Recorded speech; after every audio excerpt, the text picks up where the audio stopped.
Hello, Joy Olson here of Blockbuster Fundraising. We are concentrating this first week of December on landing pages because we truly believe that landing pages make a huge difference in donor response in your call to action. If I get an email from you and I am impressed by your story, I'm moved by your story, and I click here to donate, I want to help, and I get to a landing page that's perfect, you are going to get my donation.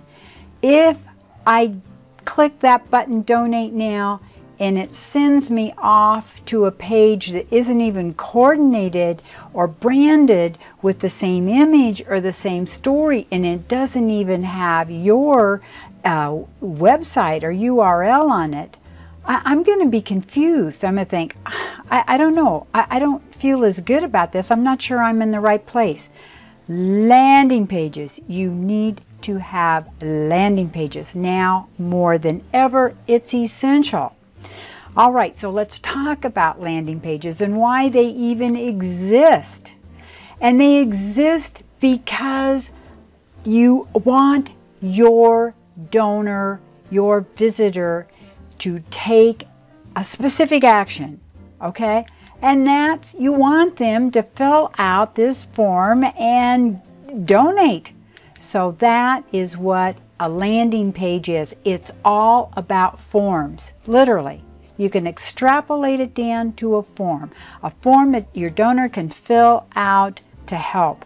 And the landing page, the sole purpose of a landing page is to obtain information from your visitors or donors through the form. And this form is on just one page. And when it's done correctly, landing pages can help your nonprofit connect with people that you might otherwise have missed. Believe me, that is so true.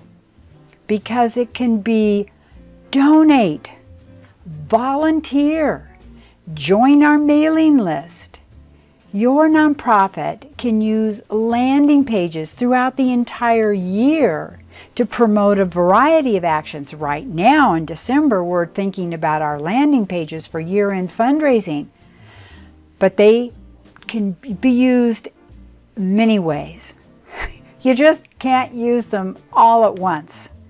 It has to prompt your donor or your visitors to one specific thing, and your prompt needs to be compelling. So you can't slap together a bad landing page and expect it to do good. I mean, overwhelming amounts of text and 1,000 different things going on, or multiple calls to action confuse and distract your visitors. That's not a landing page. You need to be as compelling, concise, and clear as possible in driving action. It's a call to action. So here are 4 lessons in landing page basics with examples to help you do just that, all right? First thing, don't be a bore. Please don't be boring. You've made it past the first hurdle. The visitor, I'm on your landing page. I'm excited. Okay, now it's up to you, nonprofit, to keep my attention. You have to be interesting. You have to have a powerful photo. I love photos. You can have a short, compelling video. You can highlight relevant examples of the impact. Good ideas, right? Okay, let's take a look at World Vision. World Vision does a fantastic job of showing supporters who and how they're helping with beautiful photography and relevant tidbits of information. Tidbits, not volumes. Got to keep it simple, not a lot of words. You want to foster this connection between your donor or your visitor and the action you want them to take and take now. The more connected that that visitor, that donor feels to your nonprofit, the more likely they are to act. All right, your content should be clear and concise. And you don't go overboard in developing the connection. You want your visitors to take action, not get lost in a sea of words. So this isn't the place to go into extensive detail on your mission, your impact, and the role that supporters play in everything you do. Because the more text on your landing page, remember this, the more text, the more momentum you lose. More is less, especially on your landing page. All right, let's take a look at this UNICEF landing page, because the UNICEF landing page shows how effective using just a few words can be in getting your point across. You want to focus on your goal. What action do you want your visitors, your donors to take in this moment? Write about that. Be compelling, but be brief. Your forms need to be short and sweet. Chances are you're looking to get some personal information from your visitors on your landing page. Lots of times, I mean, that's the reason for a landing page, because you want to know who they are, what their name is, what their email is, what their phone, what they're, just briefly, what they're interested in. But here's the deal. People don't like giving away any more information than is absolutely necessary. They don't like spending a lot of time filling out online forms. I hate that, don't you? The quicker, the better. So the more questions you ask, the more likely your visitor is to bounce and be out of there. That is me totally. I mean, even when I go retail online shopping, they want to know too much information. I think, heck, forget it. I'm not into this. So let's take a look at Feeding America. Let's look at their landing page, because Feeding America includes only the basics in their donation form. How much are you giving? What's your billing information? That's it. Nothing else is needed to complete the action that they're asking you to take. I love it. So only ask for information that is absolutely necessary to complete the action. Whether you want them to donate, which I know you do, or volunteer, or sign up for your newsletter. And if they're signing up for a newsletter, do you really need more than a name and an email address? I don't think so. And if you're looking for donations, and we are, it's year end, is it really necessary to ask for more than their name, donation amount, and billing information? Probably not, really not. So keep it simple, and you are going to be amazed at your conversion rates. It's going to be great. Hey, listen. The experts say add a little social proof. You're asking your donors, your visitors, to act in a specific way. So it's not a bad idea to highlight the number or thoughts of people who have taken this same action. Social proof, it's a powerful tool. So let's take a good example. Let's take a good look at a great example of a nonprofit using social proof. Charity Water does this. They do an amazing job with social proof on their landing page, on this particular landing page that we're showing you. Not only do they tell you how many people have taken the pledge, they show their faces, which just adds to the impact that this makes on the visitor to your landing page. If a visitor sees an impressive number of people signed up for your nonprofit's newsletter or reads a powerful quote from one of your volunteers, hey, they're much more inclined to take action. They really are. Landing pages can be and are a powerful tool, truly, in driving action that benefits your nonprofit. So I really hope that some of these examples and tips have made you excited about your own landing page.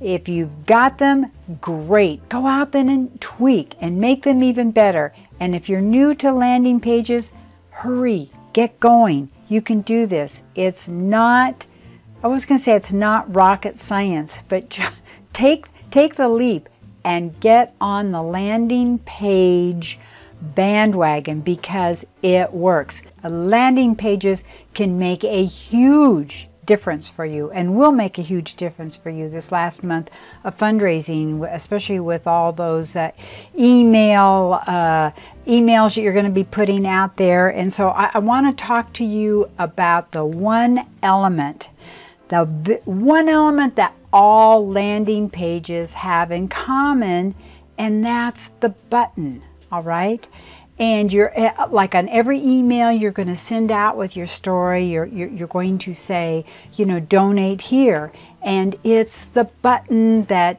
your donor or potential donor is going to click on, and it's going to take them to your landing page. All right, okay, so you'll want to check on this week on a lot of our everything we're doing this week is about landing pages, because we think it's so important. Well, one expert, when they were researching landing page conversion rates, looked at all these submit buttons, submit button very closely. And there's really, I mean, submit isn't really a great word to use, right? So the expert wanted to look at that, and in the default text on a submit button is submit. I never realized that word was kind of so difficult to say. So the first thing that he did was to compare the conversion rate of landing pages that kept this default, that kept submit, to the landing pages that changed the default, that kicked out submit and put in something a little bit better. So he looked at over 40,000 HubSpot landing pages. And here's what he found, and we are going to show you and put up on the screen his findings. He found that landing pages with submit buttons actually labeled submit tended to have lower conversion rates than those that used other wording. Well, I think you can get that, can't you? Because submit isn't exactly a great word anyway when you start to think about it. So to get an idea of what kinds of language perform better than submit in general, he conducted a simple contextless test. And he showed people 5 different buttons, and they were in random order. And then he asked them, potential donors, to click on one of them quickly and without even overthinking it. And over 400 people clicked one of these buttons. All right, so you're going to see this up on the screen, and this is what he found. He found that the top performing variations were click here and go. Compared to the other options, these buttons felt much less committal and imply a lower investment of time and effort. That's what he says. So how do you feel about that? Click here, go, submit. It's interesting, isn't it? But click here and go perform much better. Of course, every landing page and instance is different. So this is just a little bit of data to give you some ideas. and test these ideas. The main thing is that we are really trying to take this first week of December and point out is how important landing pages are to nonprofits. You really need to test this out for yourself, because you're going to be amazed at how much more positive response and positive donations you're going to get. If I get an email from you and it tells me this wonderful story and it says, Joy, it's a personalized story, Joy, we need your help right now to make this happen, donate here, and it's my email, and I click on that button and I go to some other page that doesn't have a picture or is remotely tied to what you just asked me to do, I feel confused and like I'm somewhere else, somewhere where I don't need, somehow some mistake has taken place. You want a landing page to tie it all together in a bow. It's like handing someone a present and it's in the sack. I mean, you want it, this is important. This is an important present you're asking for, these gifts. You want to tie it all together to make it a feel-good transaction that you've asked for a help for a specific reason. And when they say, okay, and they get to your landing page, that just reinforces how they feel about helping you achieve this specific action. So I really believe in this, and I'm really hoping that you will get in there and improve your landing pages and test them that you already have, or start using landing pages. And you want branded landing pages. Okay, enough. Joy Olson, blockbusterfundraising.com. That's our blog, joyolsongroup.com. All kinds of information for you, and hundreds of free video fundraising tips on our YouTube channel. So get busy on those landing pages. We are excited for your 2017 Blockbuster success. Bye-bye.